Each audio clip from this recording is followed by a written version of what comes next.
Bonjour. Good morning, everyone. It's a great honor to have us with us today. And it's also with great pleasure that I would like to welcome to our stage His Excellency Mr. Ousmane SONKO, Prime Minister of the Republic of Senegal. Prime Minister SONKO embodies a remarkable combination of public service, legal rigor, and bold political leadership.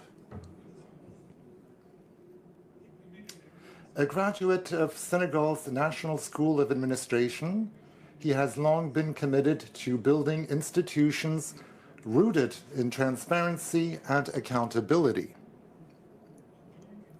As the founder of the political party PASTEF, and now as Prime Minister, he represents a new era in Senegalese politics, one marked by a strong focus on youth empowerment and economic transformation.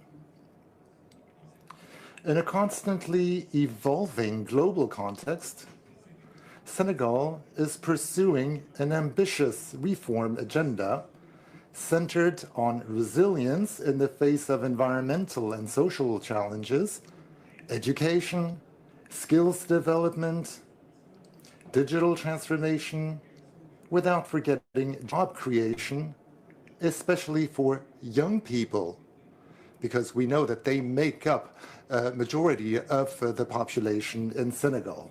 At the same time, Senegal is redefining its international partnerships with a vision grounded in mutual respect, equity, and regional cooperation, especially through its support for the African Continental Free Trade Area. We are truly honored by your presence with us today, and we look forward to hearing your insights on the opportunities shaping the future of Senegal, the region, but also beyond. I would like to ask you a first question, Prime Minister. Your government, which emerged from a democratic change in leadership that is hailed as an example in Africa, has launched Senegal Vision 2050, backed by a national transformation agenda and implemented through a national development strategy. Can you highlight the key components of this new vision and its expected impact on Senegal's development? Thank you very much, Mr. Brabeck. First and foremost, I would like to thank the Chinese authorities. Thank you very much for this invitation, and thank you to the organizers. Thank you for giving us the floor to talk to you about Africa's concerns and Senegal's concerns in particular. Now, you've raised an important question. Senegal has seen the arrival of a new government a few months ago, well, close to a year now. And ever since we came to power, we've been working under the instructions of our president, Bassirou Diomaye Faye. We now have a vision which is called Senegal Vision 2050 for the 25 years to come. It is made up of a global vision, also a 10-year program, and also a 15-year program. The question that you are raising concerning this national transformation agenda hinges on four major priorities. The first one is the construction of a robust economy. It has to be resilient. We also have to focus on a certain number of products and economic sectors. We want to increase the level of production in these different sectors, but we also want to diversify our products to cover the entire value chain. And of course, this involves a very ambitious industrial policy. And then we have to focus on human capital. This is one of the major problems in Africa and Senegal, more specifically.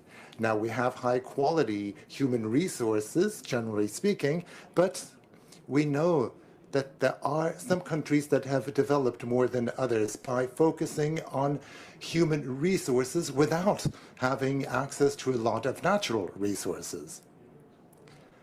But no country can actually develop despite having natural resources without developing its human resources, its human capital. You know that the world today is evolving very quickly, especially with new technologies, and we really have to focus on social fairness, social equity, and really promote our human capital.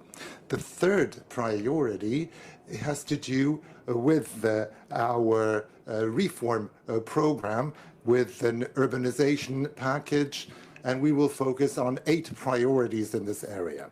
And then we have to talk about a positive governance. We know that in many cases there are problems in terms of corruption, and we know that this is a real scourge, not only for Africa, it's a global phenomenon. And we know that it's also a major problem in countries with economic difficulties. And we really have to fight against corruption and focus on governance. So these are our priorities. This is what we are currently working on with our new program. Thank you very much. In this vision for the development of Senegal, there's a national roadmap which involves boosting the private sector. And this is a part of Senegal Vision 2050. To this end, Senegal has a major comparative advantages in West Africa in general. And this makes it possible to attract foreign direct investments to your country. Now, to build on these advantages, what major reforms do you plan to launch to further enhance Senegal's business environment and competitiveness? As you pointed out, Senegal has major assets. True assets in West Africa, of course, but also in Africa, generally speaking. This is the reason why we are able to attract a lot of foreign direct investments. And we're part of the top 5 countries in Africa attracting direct investment. Now, of course, this is because of our situation in the supply chain. Senegal is only 7 hours away by plane from the United States. We're also closer to Europe, and we're also quite closer to part of Asia, the Gulf countries. But of course, we have very strong ties with the rest of Africa. And our country also knows a political stability.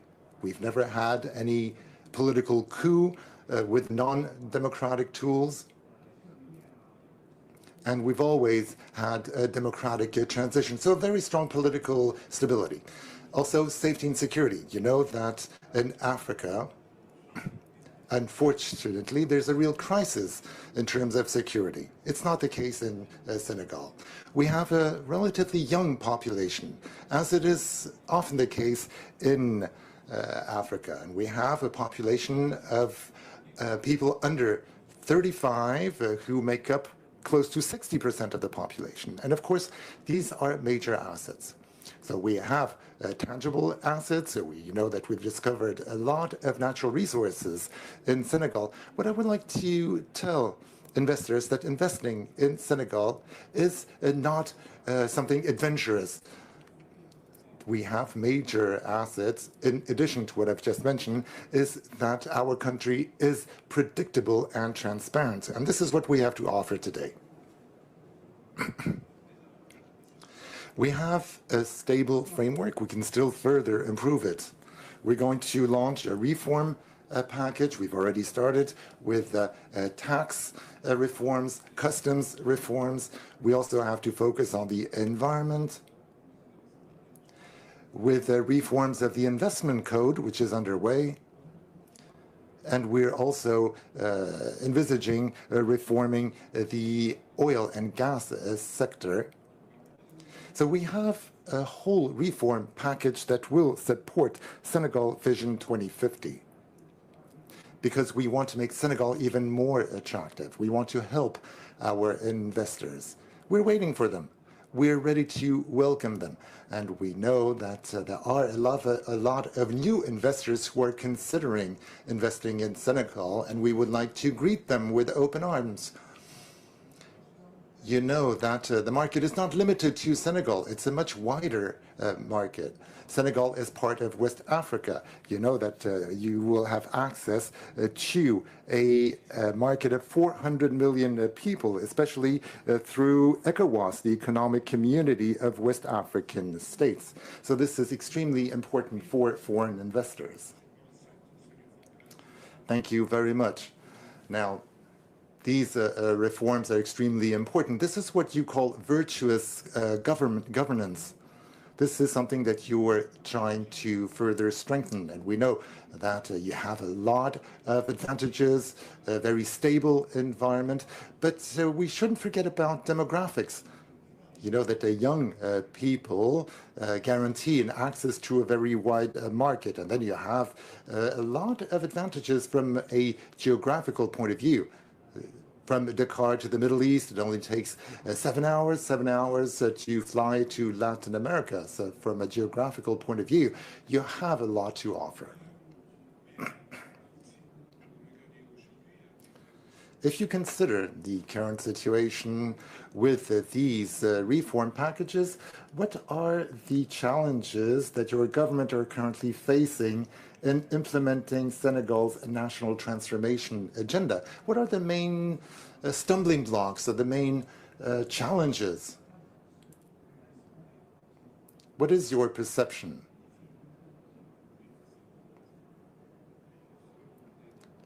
First of all, I would like to come back to this notion of virtuous governance. This is extremely important.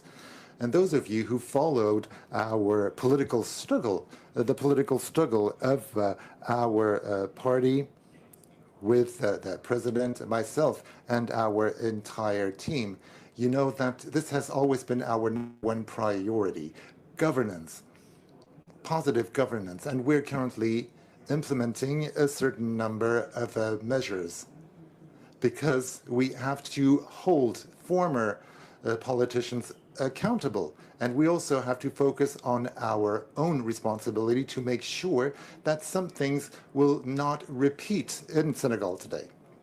Now, you've been talking about obstacles, about challenges. One of the main challenges is our legacy. You know that when we arrived, President Diomaye Faye tried to take stock of the situation. We carried out a financial audit of the national financial situation. And unfortunately, the outcome of this audit was quite worrying, with a huge debt, close to 74%. And when we finished the audit, we had a debt that was close to 100%. The deficit, 4.5%, and then exceeded 14%. You know that this is something that we did deliberately, carrying out this audit. And we decided to reveal the outcome of this audit. We didn't have to, because I know that this can be quite scary for our multilateral partners, the International Monetary Fund. It can also scare the markets, but we decided to tell the truth. And this is completely in line with your policy, which is based on transparency, because that's how you build trust. Exactly. This is absolutely essential for us. In our relationship with our partners, we have to renew this trust. Because not every country decided to privilege this approach. We decided to tell the truth. And maybe in the future, other countries will do the same. So just to tell you that we have this legacy, a difficult situation, and this means that we have to adjust our measures. We shouldn't resort to austerity, of course, but we really have to attract investors. And this is a real challenge. This is a constant challenge for us. We're currently working on a new program with the International Monetary Fund. We know that there is a growing interest in Senegal. We're attracting a lot of investors, but we are trying to speed up this process. We want Senegal and all of Africa, actually, to be able to accelerate the transformation process. We saw this happen in China, for example, in other Asian countries, with substantial progress made. The second challenge is one where population has to take ownership of these measures. Because, you know, it's not only about the government taking measures. The population has to take ownership of these measures. They have to understand the objectives that we've defined. And we need to be able to count on a critical mass of this population to support us. And then it's about implementing these measures. And you know, this has always been a problem in the past. The development plans have always given rise to some difficulties. And we need a robust mechanism to make sure that we are able to measure the results of our measures, of our reform package. This is what we are currently working on in order to carry out this program in a very rigorous manner. It's not about reinventing the wheel. So we have to use what works. Now, your government recently launched the Technological New Deal, aimed at positioning Senegal as a country with a modern, efficient administration that fully benefits from the digital ecosystem. Now, given the growing importance of artificial intelligence, a sector in which China is positioning itself as a major player, how can Senegal take advantage of this technological revolution? This takes us back to what you mentioned a few minutes ago. The use of technological tools that can help you implement this new program. They can also be used to reform the public sector.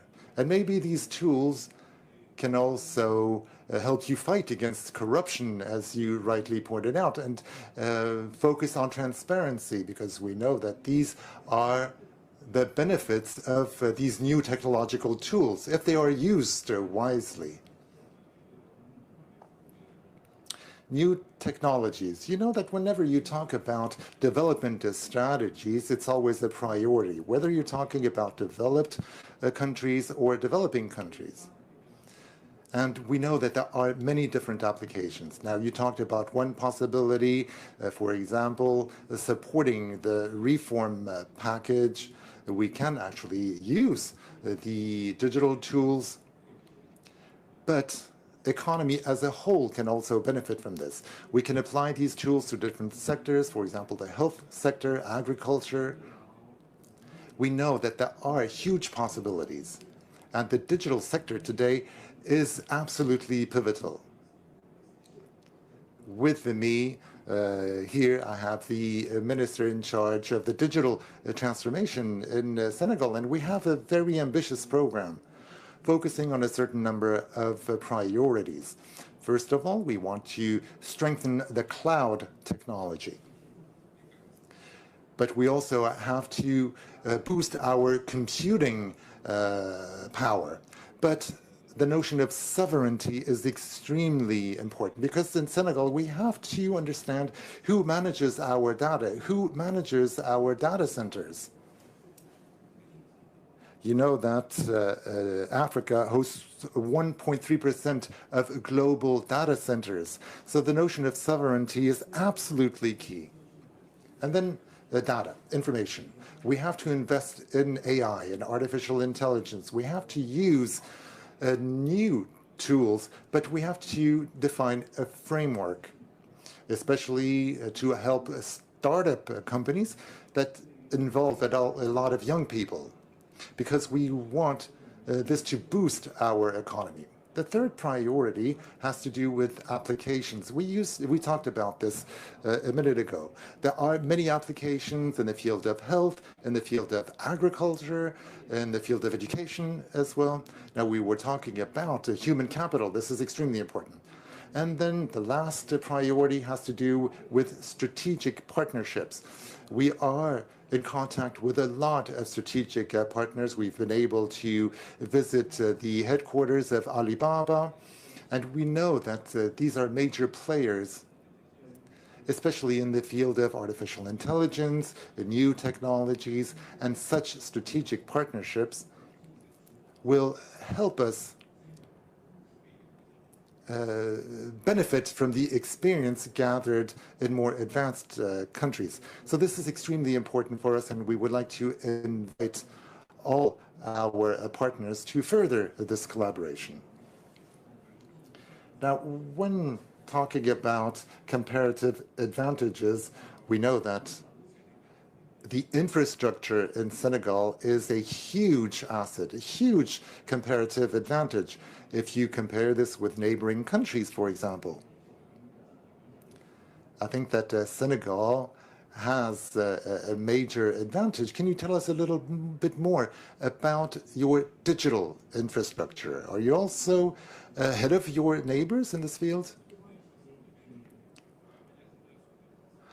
Yes, if we consider infrastructures, of course, we've invested a lot in Senegal's infrastructure.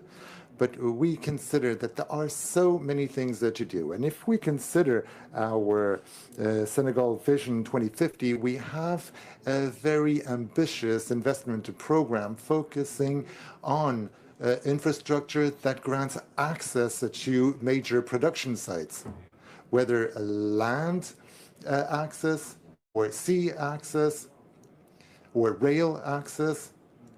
So we have to develop our roads, our ports, and we are in the process of building 2 additional ports in addition to the one in Dakar. And we are building a deep water port in the south of Senegal, especially to strengthen our relationship with our neighboring countries, with Sierra Leone, for example. So it is important to manage some of our resources jointly. You know that we've discovered gas in Senegal.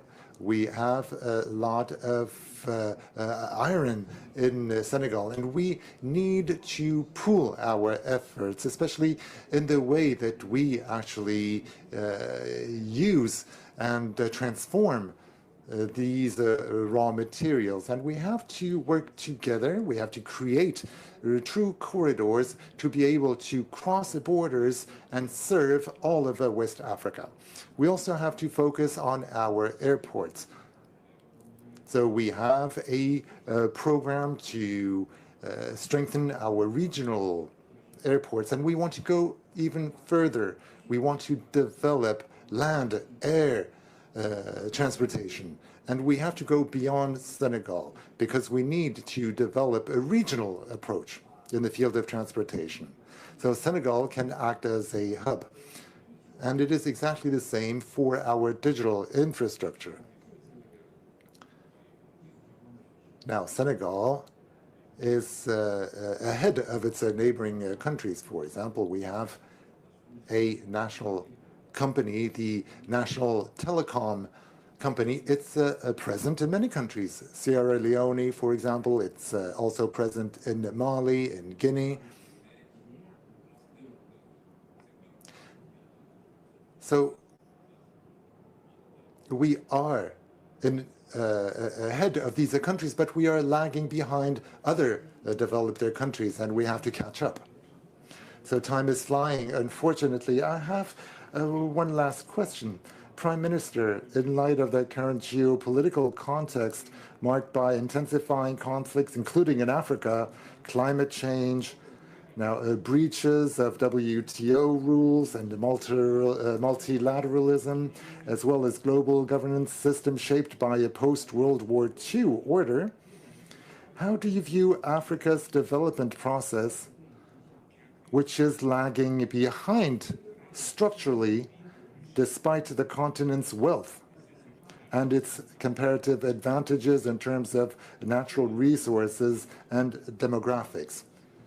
Can you tell us a little bit more about the situation in Africa as a whole? We like talking about Africa as a whole because we truly believe in Africa. So we have to overcome borders. But Africa is characterized by different situations. It's not one country. We have 53 countries with their own specificities. So we cannot actually consider that we can speak with one single voice in Africa. This is something that we have to take into account. There are local, there are regional specificities. Now, West Africa is a sub-region with ECOWAS, and unfortunately, some countries have left ECOWAS, but we know that we cover the surface of 6.5 million square kilometers, and we have access to a lot of natural resources. It's also the case for Southern Africa, for Northern Africa, for East Africa. And you know that there's this theory of concentric circles that helps us create these models based on the subregions and then bringing together these subregions together. I think that this is very important, to start at regional level and then bringing together these different regional policies. Now, I've been talking about this for many years now. You know that many powers have risen, have fallen. We know that this can give rise to a lot of economic wars as we can see today with tariffs. And we know that this is a real concern. Now, Africa has to be able to position itself to capitalize on this situation. As the Chinese premier pointed out earlier, the world has to envisage other growth avenues. You know that we have to consider intangible growth, for example, using new forms of technology, the digital sector, but we also have to focus on the tangible economy with agriculture, the mining industry, and so on. We know that the digital economy today plays a pivotal role, and we know that this has given way to fierce competition between major powers. And then, from a geographical point of view, we really have to promote Africa because this is the only continent in the world where everything needs to be built. We know that there are huge opportunities in Africa. From an industrial point of view, Africa will account for 25% of the population by 2050. This is a huge market, and I think that beyond the challenges that we are faced with, especially in terms of political stability, security, it is extremely important for the world to understand that you need to focus on Africa today. We know that there are some countries that are more ready than others. It is the case for Senegal because we can offer many guarantees to investors, but we're not the only country. This is the message that we want to convey. And a lot of work has to be done by we as Africans. And we have to provide all the necessary guarantees. We have to convince investors to come and invest in Africa in order to accelerate our development cycle. So we have to be able to give and take at the same time. And we are fully aware of this in Senegal. This is the message that we would like to convey to all our brothers and sisters in Africa. We have to start working ourselves to offer a framework that will be conducive to more investments. I think that all the conditions are met today to turn Senegal into an African hub. So we invite all the investors taking part in this forum to come and invest in Senegal. And we're going to organize a forum on the 7th and 8th of October to attract investors. And we will showcase all the opportunities made available to them in Senegal. Prime Minister, thank you so much for this positive outlook on Africa. You know that in a past life I was an investor myself, and I can guarantee that our investments in Africa have always been extremely profitable and efficient. So thank you so much for your presentation. I'm sure that you will be able to attract many investors. Thank you. Merci pour la qualité des questions.